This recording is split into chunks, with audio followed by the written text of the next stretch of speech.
Okay, in this video I'm going to go over showing you how to join clay, in this case the seam of our mug. So the seam is right here, that's what joins the cylinder or the slab that wraps around the cylinder together. To do this we will be using what's called a bevel cut. A bevel cut is a cut that is at an angle. So one side of the bevel will be like this, the other side will be the opposite, and then they will slide together and create a firm joint. So we will be beveling the edges of our seam. We also need to add texture, or what's called scoring, to the edges where the clay is going to be joined. Scoring is just making many grooves or roughing up the edge of something for joining. If you think of it, when you're joining two pieces, if they have grooves like your fingers, like this, hopefully when they combine, those things will interlock and stay together and be nice and strong. If we didn't score it, it would be like this. They would not as easily intertwine.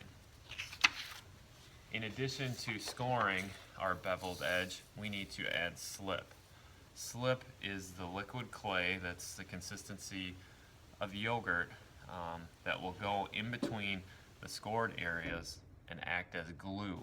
It will harden.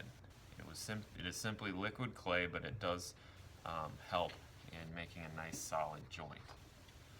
So the first step is getting our mat back, and we need to bevel the edge of this slab. Your clay should hopefully overlap. So you can see this side overlaps this edge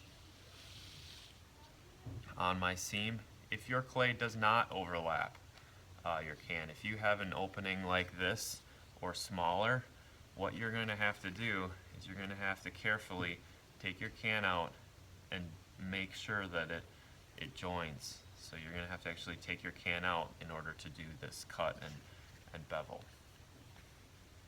Hopefully if you cut it to 9 inches, you do have an overlap.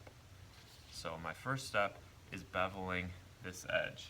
To do that, I'm going to use my knife, my fettling knife. You could also use a needle tool. To bevel the edge, I'm just going to gently hold my can like this, and I'm going to cut. This cut will be like that.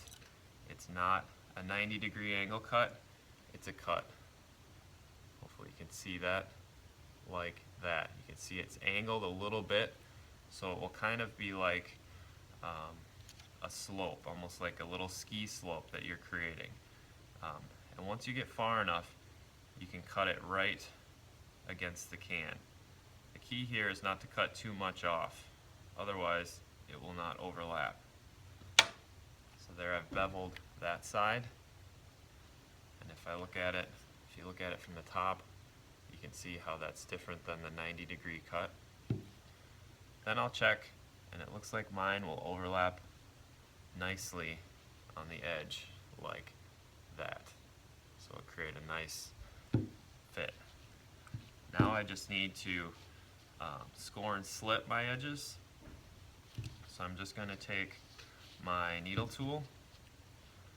I'm going to unroll this here a little bit, and I'm just going to rough up the edge like that. And the more you do this, the stronger your joint will be. So I'm going both ways. You can see it looks pretty destroyed on that edge. Let's see if I can put it off the camera. You can see what that edge looks like. Then I'll do the same where it's going to join on the other side, on the seam. For mine, it's going to join right here. So I'm going to rough that up really well.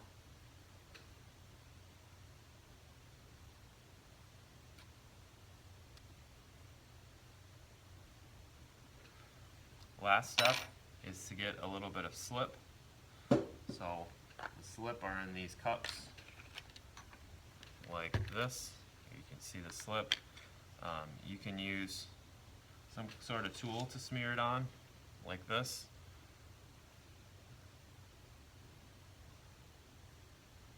Put a lot on. You'll know you're doing it right if it squishes out a little bit. If it does not squish out a little bit, you probably put too little on. You want to make sure you really goop it on.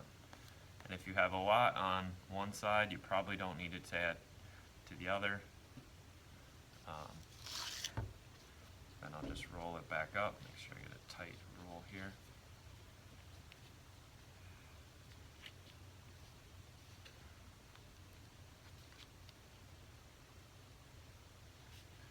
My two scored edges with my beveled edge should seal. I do need to push a little bit to get that clay to squish out.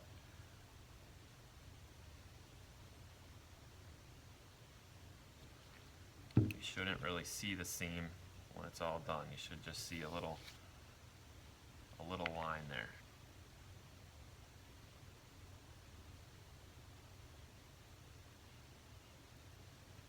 So it looks something like that. And that is a properly joined scoring and slipping seam.